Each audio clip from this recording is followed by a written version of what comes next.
So this is the cheaper Samsung Note this year, the Samsung Galaxy Note 20. Well, I say cheaper, but it still costs $1,000, and let me tell you, it's fan plastic. Yep, to differentiate between the Note 20 and the Note 20 Ultra, Samsung really made some questionable decisions. Is it worth getting the cheaper model? Let's take a deep dive.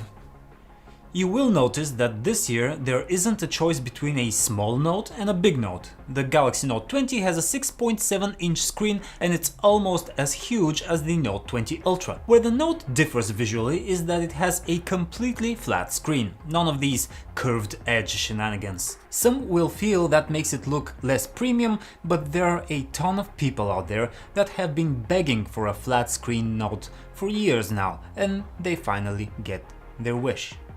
The Note 20 also has a smaller, less obnoxious camera module than the Note 20 Ultra, which I feel also looks much better. It kinda looks more elegant, but still makes a bold statement.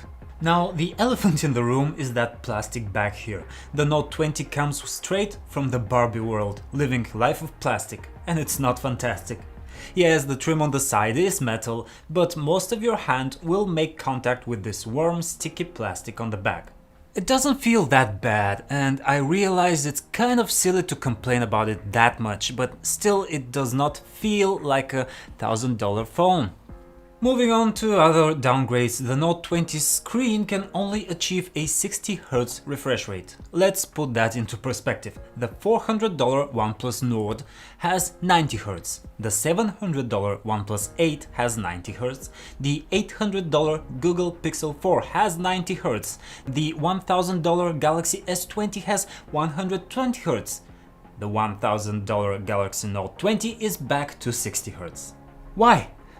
It has the same hardware as the Galaxy Note 20 Ultra, it's even more powerful than the Galaxy S20, so I ask again, why? Other than that, the AMOLED panel looks fantastic. Blacks are deep, colors are accurate, viewing angles are great. You know, Samsung displays just happen to be amazing. Hey, I'm inside the phone and I'm here to tell you about our sponsor PDF Element. PDF Element is an all-in-one smart PDF editor which offers the easiest way to create, edit, convert, annotate and even sign PDF documents.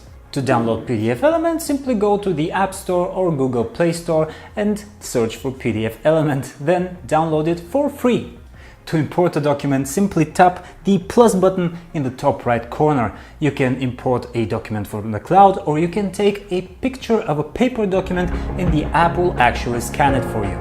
You can then use the OCR feature, which recognizes text accurately, and you can convert that PDF file into a Word document that you can later edit in no time.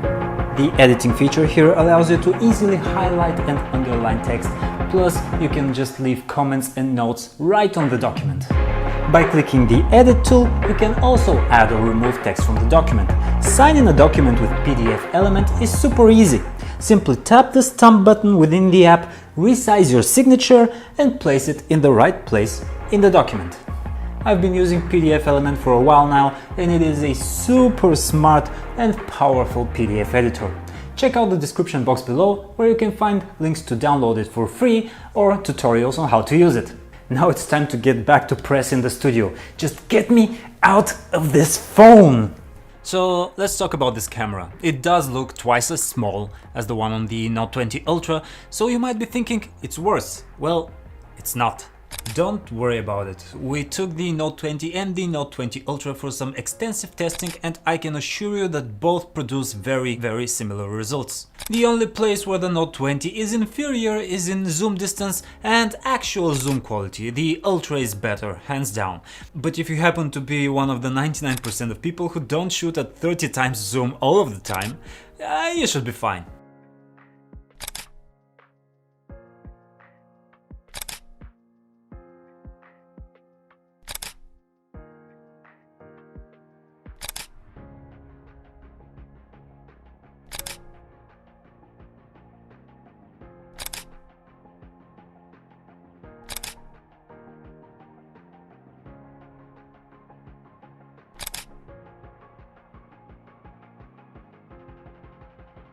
Portraits, wide-angle shots, selfies, even video, they look equally fantastic on both phones. Well, on to performance then. How does the Note 20 hold up? You'd hope it holds up. It's got the same internals as the Note 20 Ultra. That's a Snapdragon 865 Plus in the US and select markets, and an Exynos 990 in international models. And you know what? It does. The Note 20 is fast, snappy, and it can run any game on the Play Store without a hiccup. It has 8 gigs of RAM, but that doesn't stop it from running tasks in the background like a madman. Very often, when I open up an old app I haven't used in a while, it starts up right from where I left off. The S Pen, it works great. Now the specs say that on the Note 20 you've got a 25 millisecond response time, while the Note 20 Ultra has a 9 millisecond response time. But you know what? I tried and I tried and I tried to find the difference between the two, and I just couldn't. Both feel pretty responsive and fun to use as ever. There are some slight frame drops and hiccups throughout the interface. You know, typical Samsung interface stuff, and they are made more apparent by the 60Hz screen, but that's about it. So, is the Galaxy Note 20 worth a buy in 2020? Well, not for $1,000 it's not, but here's the deal. A ton of carriers and Samsung partner stores run promo deals on these phones pretty much as soon as they're released, so if you're willing to look around, fish around, you probably won't be paying $1,000 for this phone. But if you can find it for $800 or even less, it's worth it. The display is phenomenal, the cameras are just great, the S Pen, fun as usual, and the battery life, well, it lasts you a day. So it's a pretty good phone. Not a $1,000 phone, but a pretty good phone. That has been it from me. Don't forget to like, subscribe, and let me know what you think of the Note 20 down in the comments below. I'll see you next time.